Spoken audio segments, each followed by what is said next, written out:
Sri Ramakrishna has been repeatedly asked, is God with form? Is God without form? And invariably he would reply, God is with form and God is without form.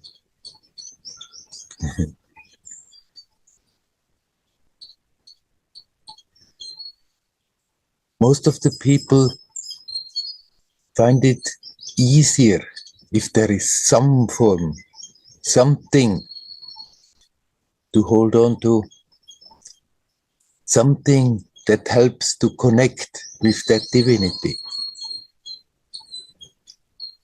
And that formless, impersonal beingness can take a form whenever it likes, whatever form, and appear personal. These are the two aspects of that mystery of divinity. There's no point in thinking one is higher than the other. Whatever helps to connect, that is the best. And people are different. Some people function like this, some people function like that.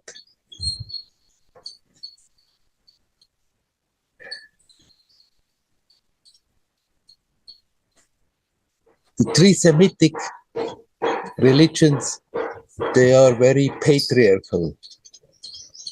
At the same time, they say that God has no form. But all of them, they are creating their own forms that help to somehow make it easier to connect.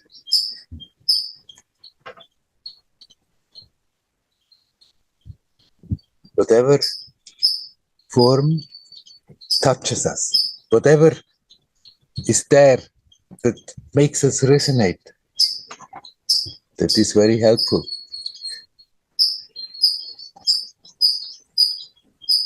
Mariano has asked me,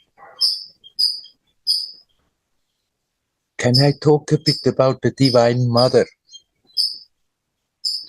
Why is it sometimes for the mind so difficult to accept that Brahman and Shakti unity,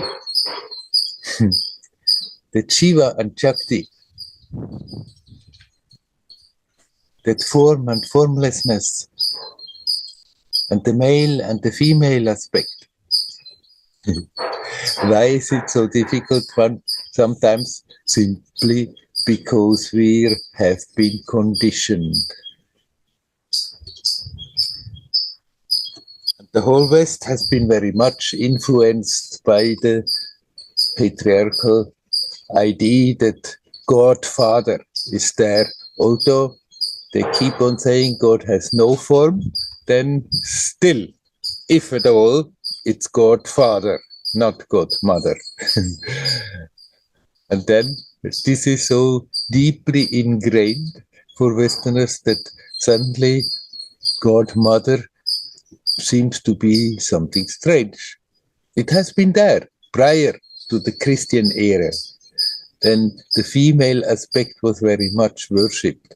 But after that, the church has clamped down on it.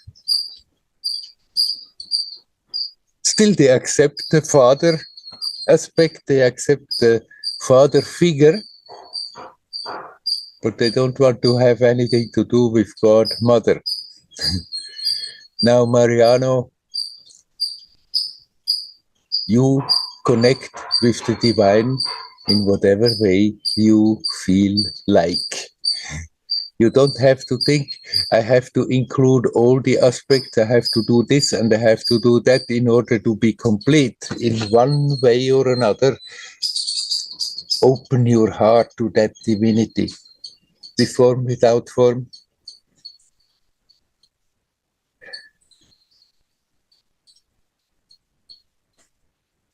Listen to your heart.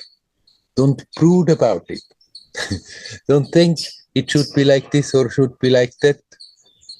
Don't listen to the mental objections. If you resonate, you open up.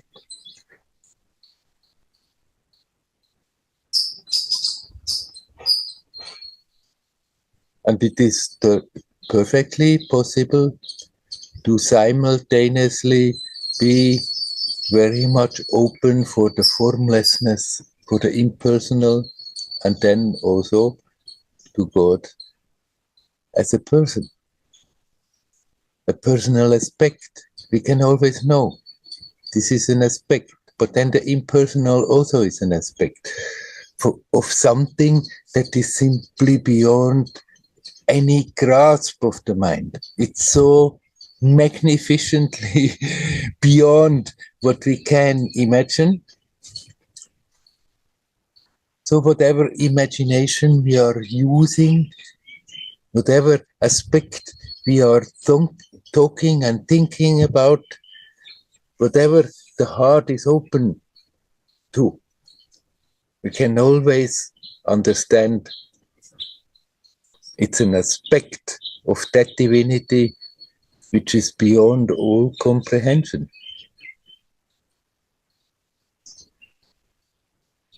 So the devotee who is worshipping God sincerely learns to feel the presence of God in the day-to-day life, is as sincerely connecting with divinity like the one who is totally abstractly connecting. There is no hierarchy. What makes an approach valid or true is totally depending the sincerity of the one who is going on that way.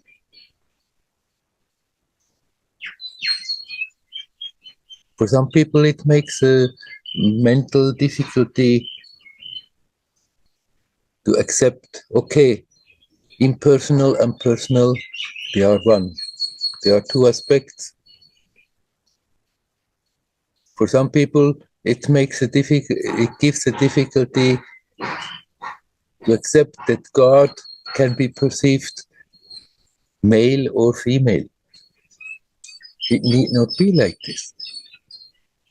It's something that we have learned without being aware of, growing up in a society that is directing the attention in a certain channel, and then one picks it up and embodies it without being aware that this is happening. But if suddenly your heart feels like connecting with God as the mother, as the female aspect of divinity, then by all means open your heart to that and don't think that you are infidel to the impersonal, formless aspect. It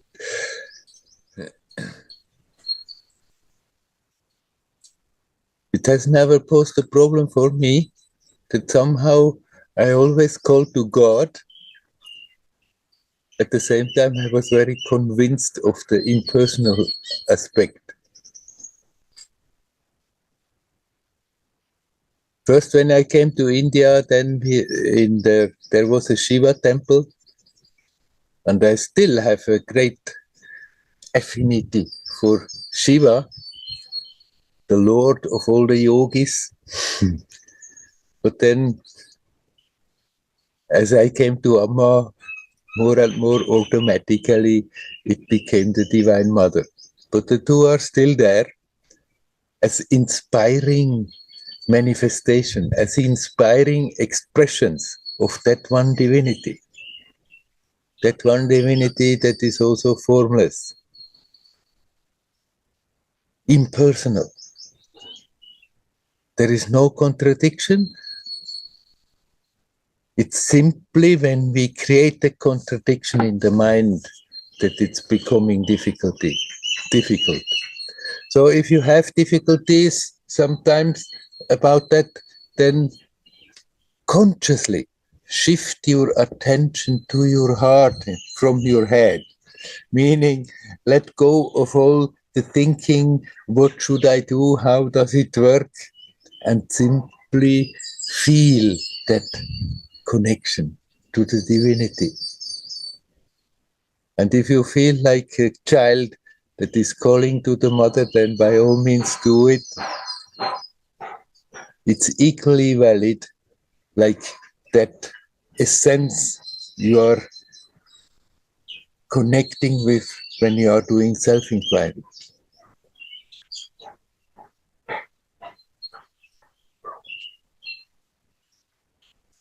Nisargadatta, he was worshipping God in the form of his guru till the end of his life. Although a stout Advaitine teacher, he was doing puja to his guru. And towards the end of his teaching, he was talking a lot about energy, about the Shakti. In spite of being an Advaitine, he often said things somehow or other. We have also to make friends with that divine energy.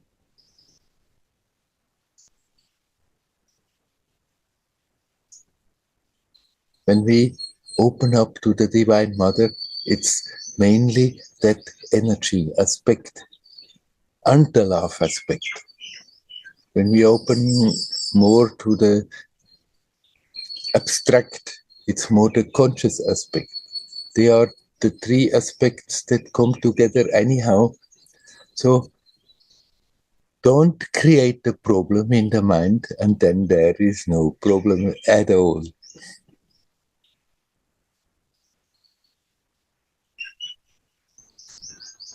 As Ramakrishna says, God is with form, God is without form. When I was studying Vedanta, arrogantly I was thinking, yes, he simply says so that those who are not yet ready for the abstract, that they also have something. No, that was simply intellectual arrogance.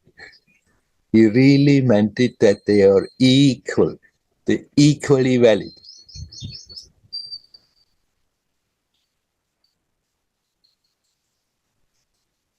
Mariano, in the beginning of his message, he said, Argentina is now in a very bad situation, politically, economically, and that, of course, also doesn't make it easier.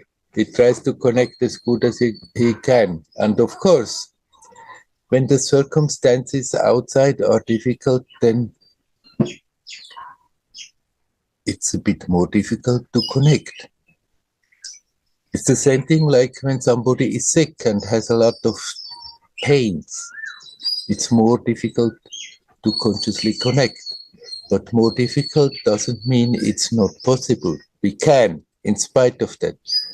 So if there are circumstances that make it more difficult, then that should be an incentive to so much the more remind ourselves.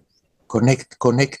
There is something that is not affected by it. There is something that is not getting pushed around by political situation. There is something that is ever free, no matter what is happening. No matter what is happening around your body, no matter what is happening in your body, that is that aspect that is simply absolutely not affected by any of this.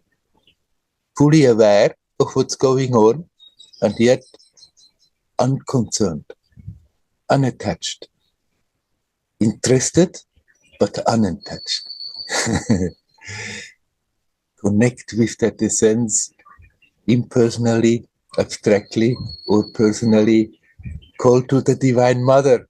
If you feel a difficult situation, sometimes it comes spontaneously. that one calls like a child to the mother.